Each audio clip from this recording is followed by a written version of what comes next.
On continue avec le robot. Donc, Louis D'Enfant, comparaison périopératoire de la voie d'abord robotique et de la voie incisionnelle pour le traitement des tumeurs de la vessie infiltrant le muscle. La série française multicentrique.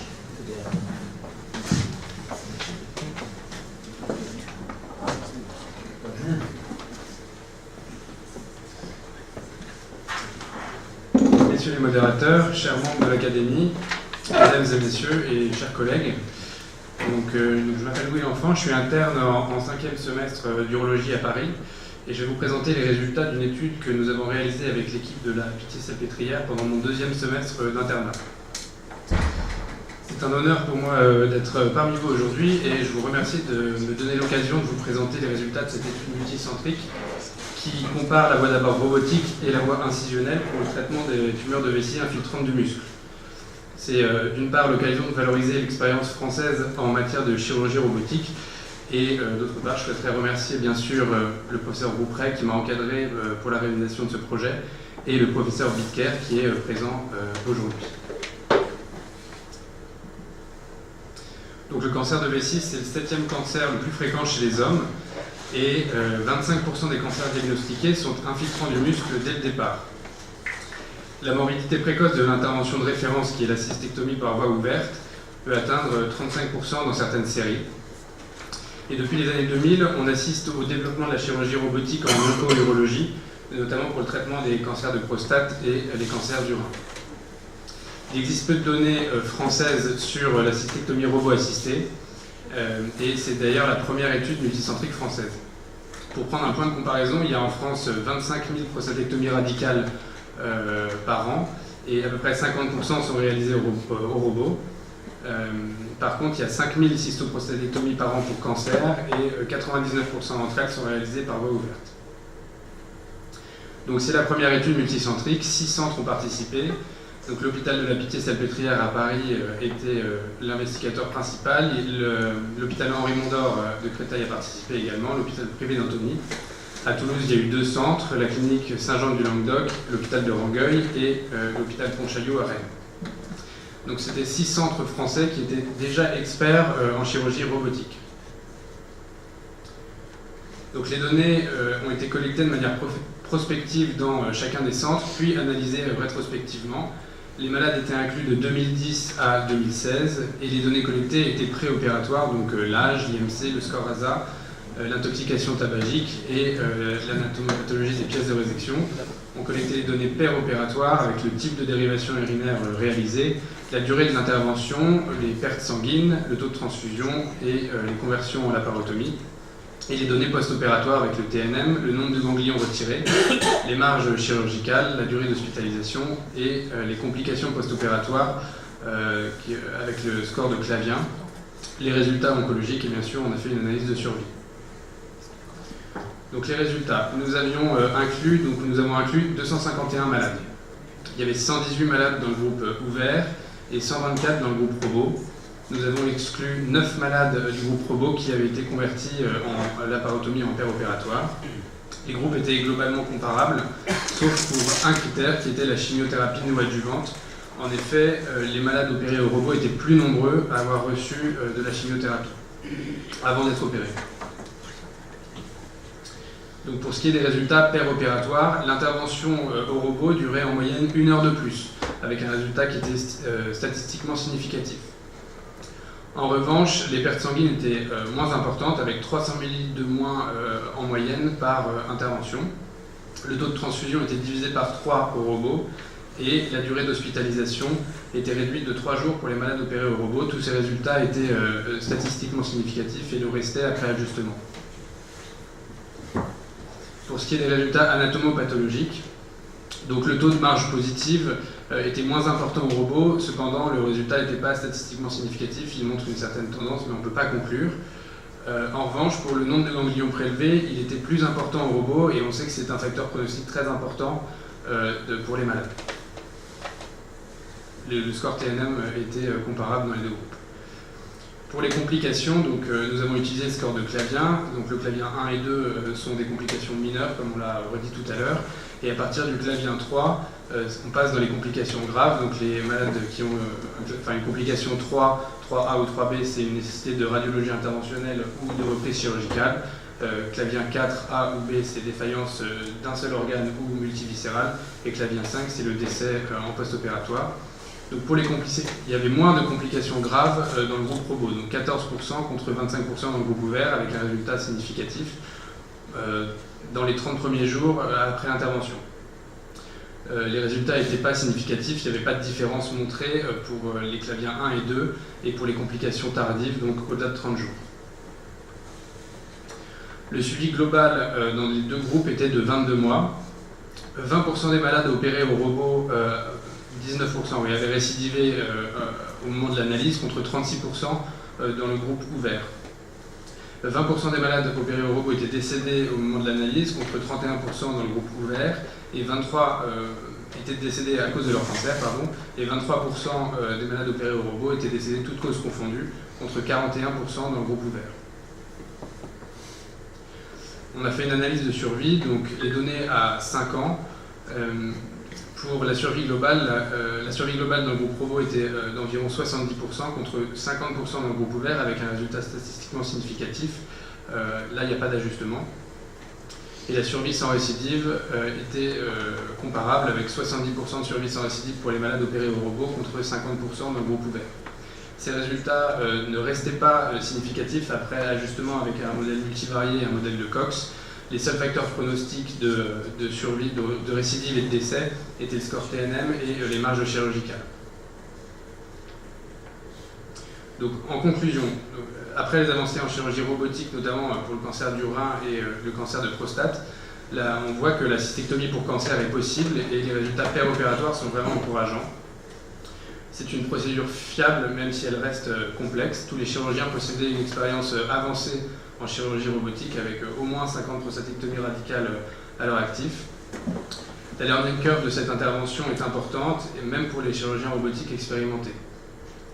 Donc les données oncologiques sont vraiment encourageantes, avec une survie qui est au moins aussi bonne que pour le groupe ouvert. Il n'y a pas de catastrophe carcinologique. Dans les premières études qu'on peut regarder dans la littérature, il y avait des descriptions de métastases sur orifice de trocar ou des carcinoses péritonéales très importantes. Nous, on n'a pas du tout eu ce genre d'événement dans notre série.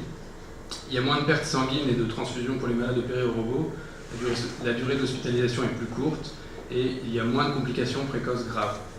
On attend maintenant les résultats d'une étude américaine qui est en cours, c'est l'étude Razor. On a eu des résultats préliminaires qui nous ont été présentés à l'AUA l'année dernière et je pense que les résultats définitifs seront présentés cette année. Voilà. Je vous remercie de votre attention.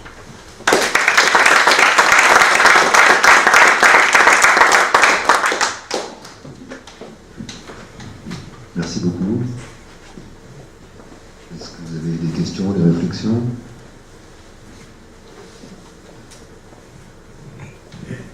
D'abord, c'était du tout robotique ou c'était juste la cystectomie? Alors, dans notre série, je crois que j'ai les résultats ici, il y a 70% des malades qui avaient une chirurgie toute intracorporelle,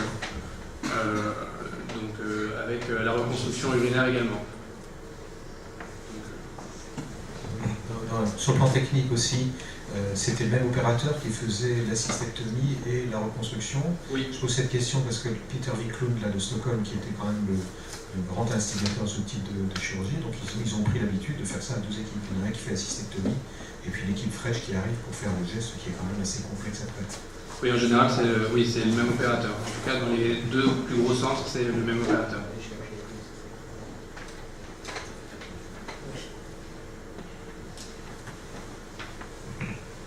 Oui, deux remarques. La première, c'est qu'il y a quelque chose dont tu n'as pas parlé, c'est dommage, c'est l'invraisemblable confort post-opératoire de ces patients comparé à la voie ouverte incisionnelle classique. C'est-à-dire que quand on est urologue et qu'on a fait beaucoup de cystectomie, il y a un truc qu'on n'aimerait pas qu'on vous fasse un jour, c'est une cystoprostatectomie, même avec entérocystoplastie, parce que c'est pas confortable, en tout cas dans le post-opératoire immédiat. Quand c'est fait en chirurgie robotique, c'est très très surprenant, c'est plus du tout les mêmes suites opératoires, et ça c'est un truc très frappant, et c'est très difficile à évaluer. On les garde quand même relativement longtemps à cause des sondes et des drainages de l'appareil urinaire, parce qu'il faut laisser cicatriser les anastomoses entre les urtères et le grêle, mais en réalité, le confort est absolument invraisemblable. Je pense que ça doit bien être précisé. Alors, il y a quelque chose que tu n'as pas évoqué non plus, qui sont les tentatives de récupération accélérée après chirurgie, qui sont très à la mode. Ça, je dois dire qu'on a encore quelques difficultés, que les cystectomies soient faites d'ailleurs pour cancer ou qu'elles soient faites pour vessie neurologique, ce qui est encore un peu différent.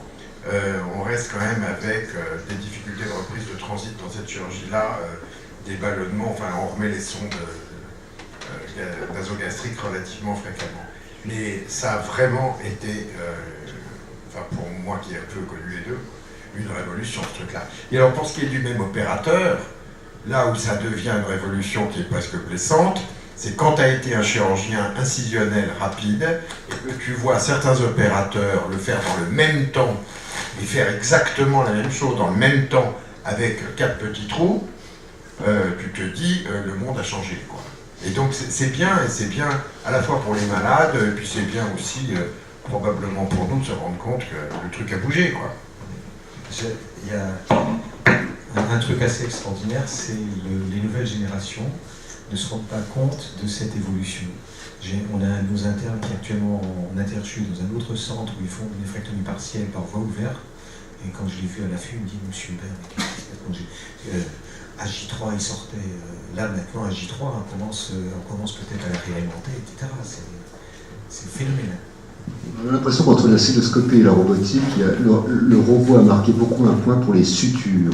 C'est-à-dire que sous Célio, la suture, ça restait quand même un geste un peu élaboré. Enfin, alors qu'en robotique, ça facilite, semble-t-il, beaucoup plus les choses, et donc ça joue probablement sur la fiabilité des anastomoses aussi. Oui, mais il y a une chose supplémentaire, enfin, on verra si Hubert confirme, il y a une chose supplémentaire, c'est qu'il y a plein de choses qui ont bougé en même temps. Le robot, c'est sûr que c'est plus facile pour les sutures qu'en Célio, mais les fils ont changé en même temps. Et les nouveaux fils, notamment le Vélop, qui est celui qu'on utilise à la Pitié, on fait plus de nœuds, quoi. Donc les choses vont beaucoup plus vite, et finalement, certaines technologies, comme par exemple les fils, ont suivi les avancées technologiques qu'était le robot par rapport à la Célio. C'est très extraordinaire, tout a bougé en même temps. Disons qu'en robotique, on a quand même multiplié les axes de présentation, et ça nous donne une facilité, une faculté très supérieure qu'on n'avait pas avant. J'avais été invité il y a quelques années à un symposium qui s'appelait, c'était sur le handicap. Et j'avais évoqué le handicap du chirurgien célioscopiste. Le célioscopiste, il travaille en monoculaire, comme s'il était borgne. Il travaille en position debout, il travaille avec des poignets qui sont bloqués. C'est comme si en chirurgie ouverte, on avait un plâtre, puisqu'on n'a pas d'articulation endocorporelle. Donc là, la robotique nous permet de récupérer nos 7 degrés de liberté de notre membre supérieur. Et de récupérer ce handicap qui nous était imposé par la technique enseignée. D'ailleurs, pour les cystectomies en voie laparoscopique pure, donc en célioscopie, j'ai retrouvé très peu d'études dans la littérature là-dessus parce que c'est en fait quasiment infaisable en célio pure. Et ce que dit d'ailleurs Peter Wiklund pour la chirurgie robot-assistée, il préconise vraiment de faire tout en intracorporel parce qu'il explique que en fait, l'anastomose fait à l'intérieur du patient permet d'avoir moins de sténose, les anastomoses urétéro-iléales. Il retrouve qu'il y a moins de sténose en fait dû à des quand on sort la plastie à l'extérieur du corps, on tire sur les urtères et ils ont trouvé moins de sténose. Donc ils préconisent vraiment de le faire en intracorporel. Une vision magnifiée. Bien. Oui, Indiana. Juste, oui. Merci pour l'étude parce que c'est vrai que c'est une intervention qui est difficile et avec une courbe d'apprentissage, on l'a vu, qui était longue et beaucoup de jeunes chirurgiens sont frileux pour faire de la cystoprostatectomie par voie robotique, donc c'est des résultats encourageants. Et juste la dernière chose que je voulais préciser, c'était, tu disais qu'il y avait dans le groupe chirurgie robotique, ils avaient eu globalement plus de chimiothérapie néoadjuvante. Oui. Est-ce que tu penses que ça a pu jouer sur les résultats oncologiques? Oui, ça a joué. Alors, probablement que c'est un facteur confondant. Par contre, quand on regarde sur les résultats, sur les études de survie, quand on regarde les autres études, par exemple l'étude Razor, les résultats sont en fait quasiment superposables, à 5% près, mais on retrouve à peu près les mêmes résultats avec une différence de 15% de survie entre les deux groupes. Donc c'est encourageant quand même. Merci. Bien, merci beaucoup. Merci, oui. Avant de-